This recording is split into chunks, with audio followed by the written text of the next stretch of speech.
O Lucas Barreto falou aqui: quando o bode começou a ser associado com o satanismo, é alguma variação ao cordeiro ser referência a Deus? Cara, até onde eu sei, o bode tem relação com o sátiro, né? Com o Pan, com divindades, seres ali do imaginário greco-romano que estão associados a uma vida. É meio que o oposto da civilização, né? Se a gente for pensar nesse paralelo civilização e selva, alguma coisa desse tipo, tem alguns deuses, tem algumas entidades na mitologia grega, na religião grega, que estão mais associadas ao selvagem, sem nenhum sentido negativo ou positivo, é simplesmente aquela vida mais natural, sei lá, a vida dos animais, a vida dos bosques, não é a vida estruturada da ordem urbana. E aí, uma dessas figuras são os sátiros, né? E esses sátiros têm muita relação com potências de virilidade, né? São representados muitas vezes com o falo bem acentuado na iconografia, estão atrás das ninfas, não sei o quê, então tem uma questão de sexualidade muito forte, tem uma questão de prazeres muito forte. Então, então Pan e os sátiros eram associados pelos primeiros cristãos ali como figuras que representavam meio que a carne, né? O pecado, a vida desregrada. E aí esses sim, e os sátiros são representados como seres híbridos, né? Principalmente de seres humanos com cabras, bodes e tal. Tem até um no filme do Hércules, né? Quem assistiu o filme do Hércules da Disney, tem o. Eu acho até que é o Chiron, né? O Chiron é um centauro, mas no filme do Hércules, se eu não me engano, ele é meio que um sátiro. Eu não sei se era pra representar o Chiron, aquele personagem, mas é um cara baixinho que tem pata de bode e chifrinho, né? Hércules Disney. Deixa eu ver se eu acho aqui. Aqui, esse cara, né? Deixa eu compartilhar aqui. Vocês lembram? Vocês assistiram esse filme aqui? Esse cara aqui, né? Ele tem pata de bode, tem chifre. Só que essa aqui não tá mostrando o corpo inteiro dele. Vocês lembram se esse cara é o Chiron? Enfim. Mas aí essa figura dos sátiros, de Pan, etc., foram assimilados na representação do diabo. Tem um livro, inclusive, chamado. Eu não sei se. Acho que é o primeiro volume, acho que é o The Devil. Ele não tá aqui mais comigo. Eu tive que devolver ele na biblioteca, mas é do Russell, Jeffrey B, né, B. Russell, Russell, que tem uma série de livros sobre a história do diabo, né, a formação desse imaginário sobre o diabo, sobre a personificação do mal, sobre Satã, Mefistófeles, Belial, Beelzebub, etc. E aí ele fala sobre isso, acho que é no primeiro volume, acho que chama The Devil mesmo, acho que é o The Devil. Ele fala sobre como que elementos do imaginário greco-romano foram absorvidos, de certa forma, para pensar o diabo, né? Num contexto greco-romano, que é o início do desenvolvimento do cristianismo, pelo menos o imaginário de elite, das elites ali do cristianismo, né? Os escritores, sei lá, como um Justino Mártir da vida, esses caras estavam em diálogo com a cultura greco-romana, né? Então eu acho que não tem nada a ver, assim, pelo menos não que eu saiba com. Peraí que. Não que eu saiba com. Você falou que o cordeiro se referência a Deus, né? Como se fosse uma espécie de cordeiro em negativo, né? Seria essa a ideia? Você tem um cordeiro, aí você tem um falso cordeiro, que é o bode que representa o diabo. Eu não conheço essa ideia, não. Então, o que eu tô falando, Kiron é um centauro, né? Mas eu não sei se eles representaram o Kiron. Porque esse cara, esse bonequinho, né? Deixa eu colocar ele aqui de novo. Esse bonequinho aqui no filme, ele é o mestre do Hércules, né? E o mestre dos heróis, tradicionalmente, nas histórias tradicionais gregas, é o Kiron, de vários deles, né? Que é um centauro. Mas o único centauro que aparece no filme do Hércules da Disney é um inimigo, na verdade. Uma figura que é um antagonista do Hércules no inicinho ali, que ele derrota esse bicho e liberta a Mégara, né? Da ameaça desse bicho e tal. Tem muito tempo que eu assisti esse filme, então não tô lembrando exatamente. O José Carlos falou aqui: professor, existia um conceito de diabo, ou demônio, ou inimigo nas religiões pré-cristãs, como a greco-romana e mesopotâmica e a persa? Como o maniqueísmo se relaciona com isso? Um conceito de diabo ou demônio ou inimigo nas religiões pré-cristãs, como a greco-romana e a mesopotâmica e a persa. Olha, existia porque o cristianismo já nasce com a ideia do diabo, né? E essa ideia vem de um judaísmo já helenizado e persificado, né? Um judaísmo com muitas influências gregas e persas, na qual emergem fenômenos como o apocalipticismo característico ali dos livros de Enoque, do livro de Jubileus, de muitos manuscritos do Mar Morto.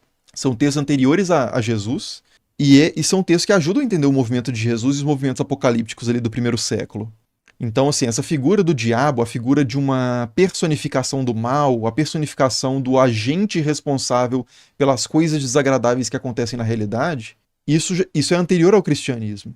Estava presente no judaísmo, não desde o início, mas estava presente. Como eu disse, na religião persa isso aparece porque você tem uma... no zoroastrismo, antes disso, né, no mazdaísmo, você tem uma concepção.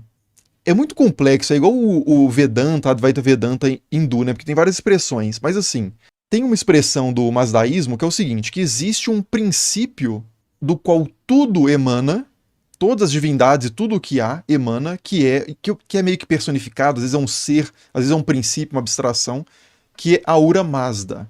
Dele emanam 7 seres que são, tipo, seres meio que os principais, né? Meio que a corte celestial, etc. E você tem uma figura ali que é o Ahriman. Ou, tem outro nome também, Ahriman, ou, esqueci agora. Mas que personifica o mal.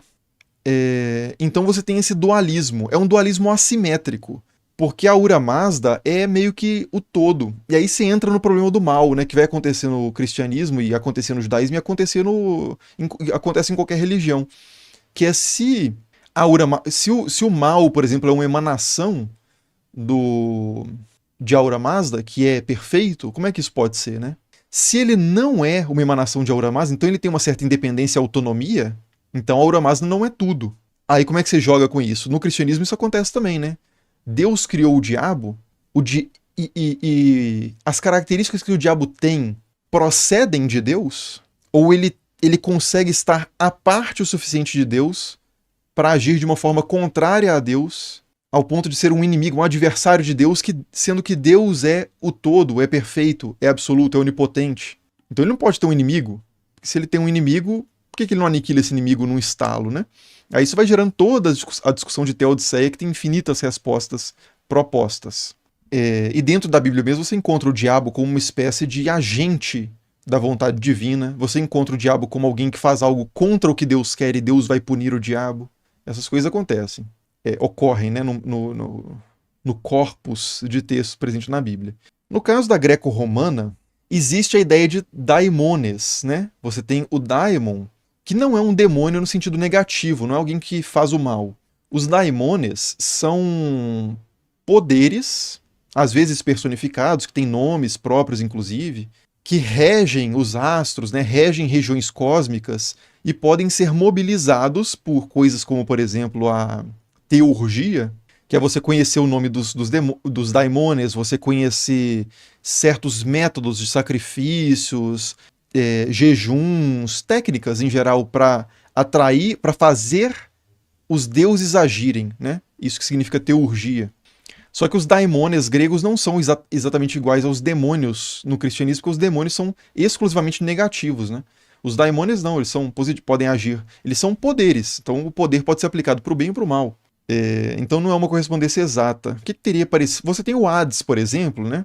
Que é o deus do submundo, que muita gente associa ao diabo, que não é de forma alguma uma figura negativa. O Hades, inclusive, dos irmãos Poseidon e Zeus, dos principais, Zeus, Poseidon e Hades, que dividem o cosmos, né, entre os três, depois da titanomaquia, Hades, que é o deus do submundo, é o mais moral de todos, talvez. É o que tem menos casos de adultério, que tem menos casos de tramóias, né? De trickster, né? Como é que fala? De pregar peças, enfim. O Hades é o mais comportadinho dos três. E ele não faz nada de sacanagem, né? Ele é só o guardião ali, o responsável, o gestor do submundo. Então não tem nada a ver com o diabo, né? Mas depois vai acontecer essa identificação ao longo do tempo dentro da cristandade, porque os cristãos, pensando no diabo como meio que o príncipe do inferno, vão associar isso a Hades. E aí esse deus grego que não tinha nada de maléfico de forma alguma em nenhuma expressão, vai virar meio que o vilão da Disney, que a gente conhece. A gente falou do filme do Hércules da Disney. O vilão do filme da Disney é o Hades, que tem o cabelo de fogo azul, né? Que é invejoso, que é traíra, que faz qualquer coisa por poder. E isso não tem nada a ver com o Hades da mitologia grega. E na Mesopotâmia, né? Na Mesopotâmia você tem seres também que causam coisas negativas, como loucura, doenças, é, abortos naturais, né? Que no caso são abortos sobrenaturais, mas é porque são muitos casos em que a mulher perde a criança, ou que a criança nasce e não sobrevive muito tempo, né? Não vinga, como se diz. E isso acontecia muito na antiguidade. Isso era atribuído, por exemplo, a Lilith, a espíritos, né, que vão ser identificados depois na tradição judaica tardia como Lilith, a primeira mulher de Adão, etc. Né? Tem vídeo sobre isso no canal. Mas também não. Os mesopotâmicos não tinham uma visão dualista de bem e mal, Deus e diabo. Então a gente também não vai encontrar uma correspondência exata aí. Você tem os Pazuzu da vida. O Pazuzu mesmo, que é o demônio do filme O Exorcista, famoso, né? Pazuzu originalmente não é um agente do mal. Ele era um deus e até um objeto, né? As estatuetas de Pazuzu, elas eram objetos apotropaicos para afastar o mal. Por exemplo, para numa cena de parto, a mulher vai dar à luz, você leva uma imagem de Pazuzu para afastar os Lilith, né? Ou as Liliths, para que esses espíritos que matam crianças não se aproximem daquele ambiente. Então, assim, só que todos esses seres de várias outras religiões vão ser interpretados dentro do cristianismo de uma demonologia cristã, né? De uma tentativa de entender os seres sobrenaturais como seres maléficos. Mas se você vai às próprias tradições onde eles ocorrem anteriormente, você não vai ver essa característica nesses seres, né? Quando muito, você vai ver seres moralmente ambíguos, que fazem o bem e fazem o mal.